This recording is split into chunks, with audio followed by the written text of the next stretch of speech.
Cuando supimos que se trataba de una presa, lo primero que se dijo era, y que se puso hincapié fue en la defensa de la tierra. Eso era natural, sin que nadie nos hubiera dicho de qué se trataba.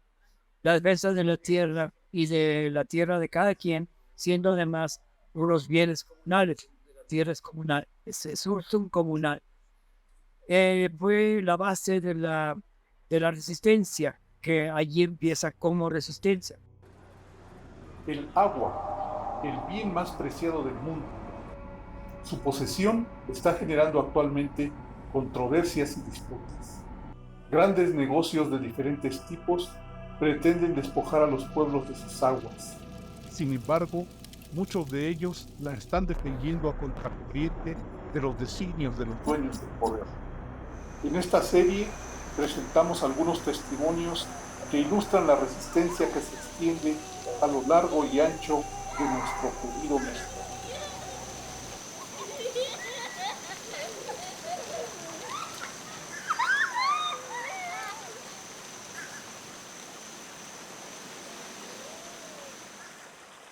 Bien, yo soy Rodolfo Chávez, integrante del Consejo de Ejidos de Comunidades Opositores a la Presa de la Panota, un proyecto que pretendieron hacer desde el gobierno de Vicente Fox en 2003.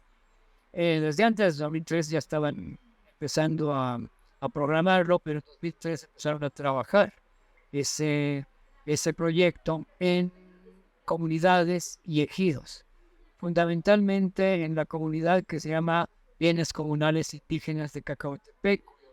Centro está en Acapulco, y 19 ejidos del estado de Guerrero, que son ejidos, algunos que pertenecen a Acapulco, otros pertenecen a Tierra Colorada, otros pertenecen a Tecuanapa, incluso a San Marcos.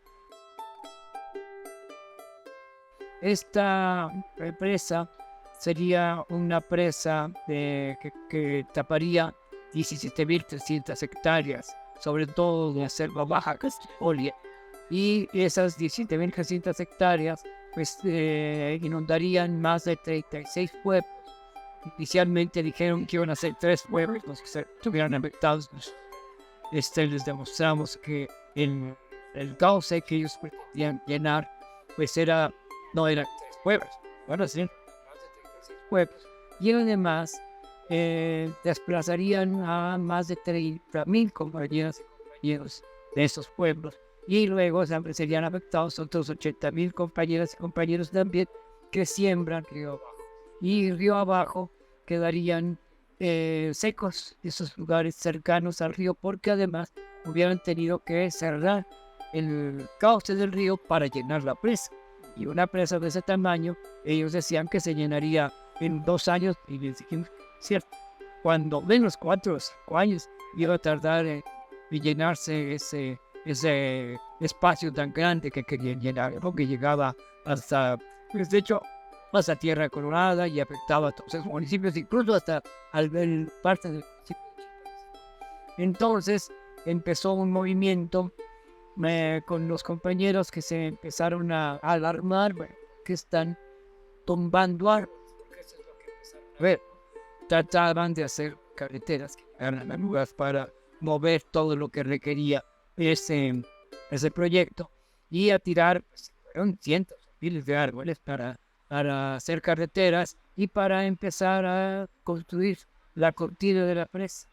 Y esos compañeros, pues, después de la alarma, dijeron, no, pues ni siquiera han dicho de qué se trata. En ese tiempo todavía no era común que se peleara por las consultas o por la definición de los pueblos en el sentido de aceptación libre y mala. No había eso.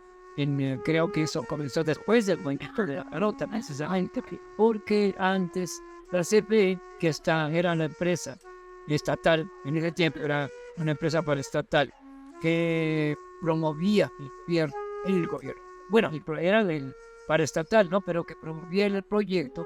Esta CFE acostumbraba a hacer esto, iniciar los trabajos, ¿no? Sin decirle nada a nadie, así de manera absolutamente arbitraria.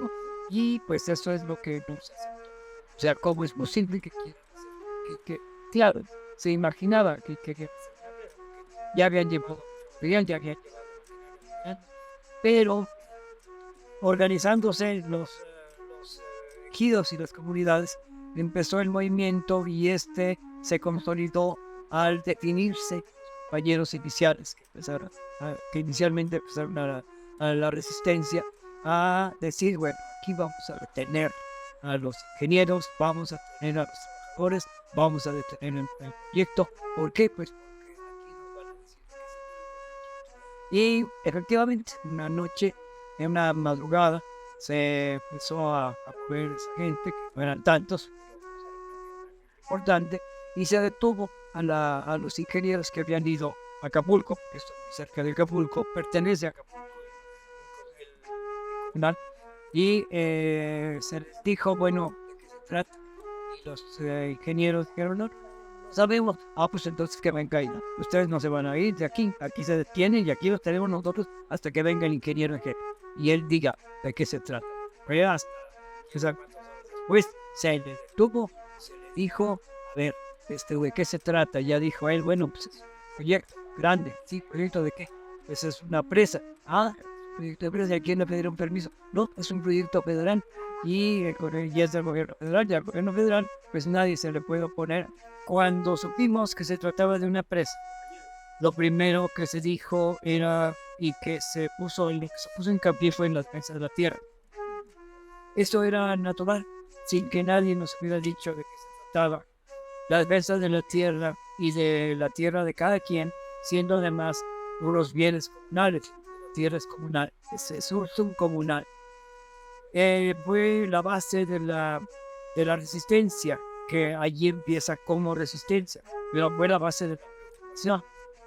Y esto implicó, como decía también en un momento, que se les dijera a la gente de la Comisión Federal de Electricidad que los proyectos pueden ser muy proyectos del gobierno federal o peor tantito, proyectos que no era el caso, pero hay proyectos que han sido o son de las empresas transnacionales. En este caso era la Comisión Federal de Electricidad, una empresa paraestatal, en ese tiempo era paraestatal.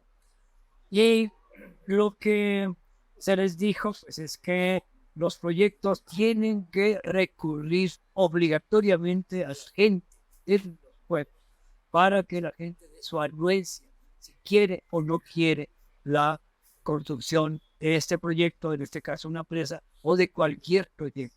La gente tiene que entender que es un derecho. Tener el derecho a la tierra es un derecho ganado por años, siglos.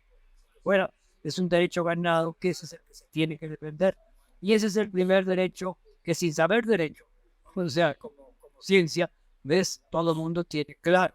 Que se le dijo al ingeniero que llegaba a construir ya algo de lo que no había pedido permiso.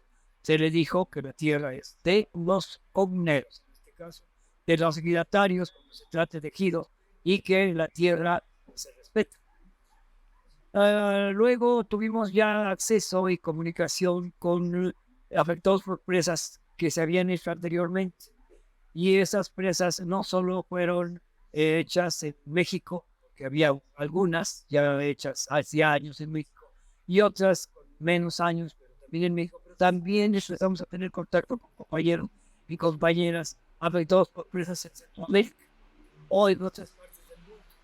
Y empezamos a conocer que las presas son algo que después se tomó también como eslogan, que las presas son la muerte, significan la muerte de los ríos.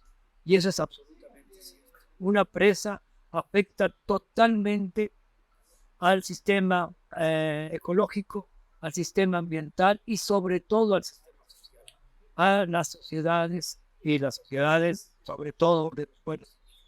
Y entonces esas afectaciones sociales y ambientales empezamos a tomarlas como eje de una lucha que en el caso de la Parota se concretó incluso en un lema que después se hicieron principios fundamentales, dos principios fundamentales. El primero es: la tierra no se vende, y esa es la claridad total frente a los que decían No, lo que quieren es que les paguen más por su tierra. Lo que pasa es que quieren dinero. Y les decíamos nosotros, sobre todo los empresarios de Acapulco. Y se les decía, bueno, ¿qué no entiendes? Lo que significa la tierra no se vende. Y listo, no se vende a ningún precio. Y eso es algo fundamental. ¿Y por qué?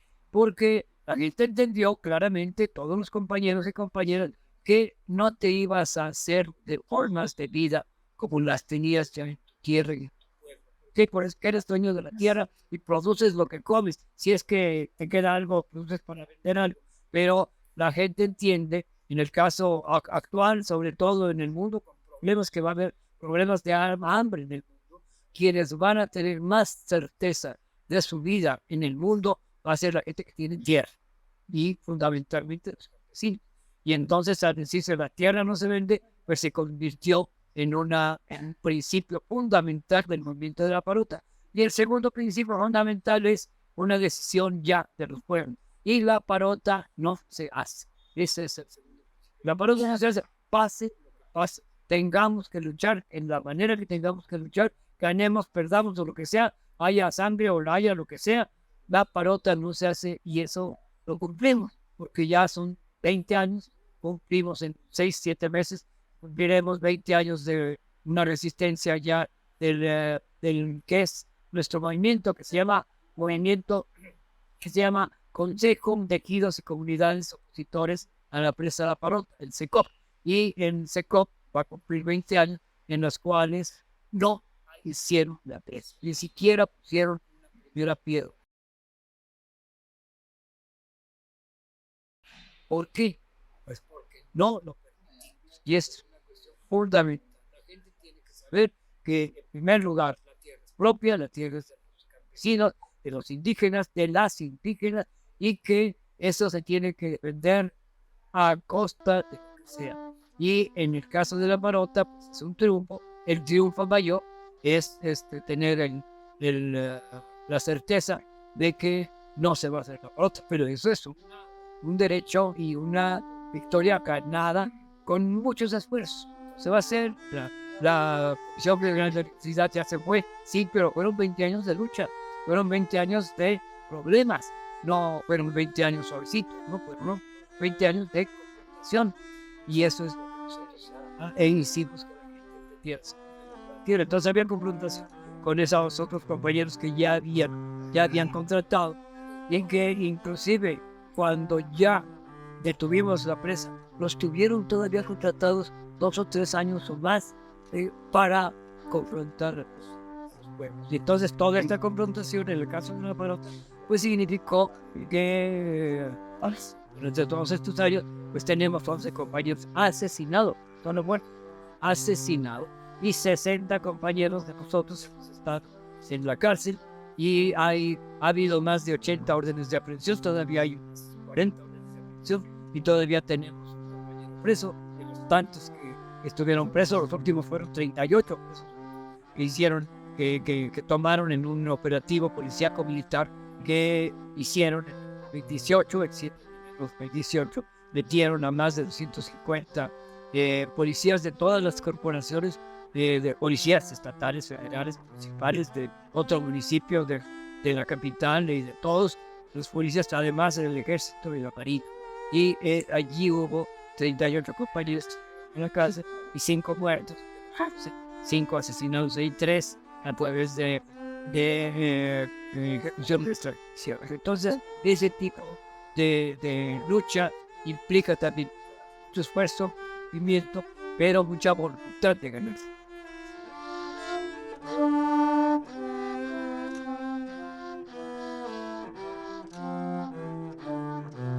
¿Conoces alguna situación semejante? Te invitamos a que te informes sobre ella, analices la situación, reflexiones las consecuencias y te sumes a las luchas de resistencia que se extienden por este país.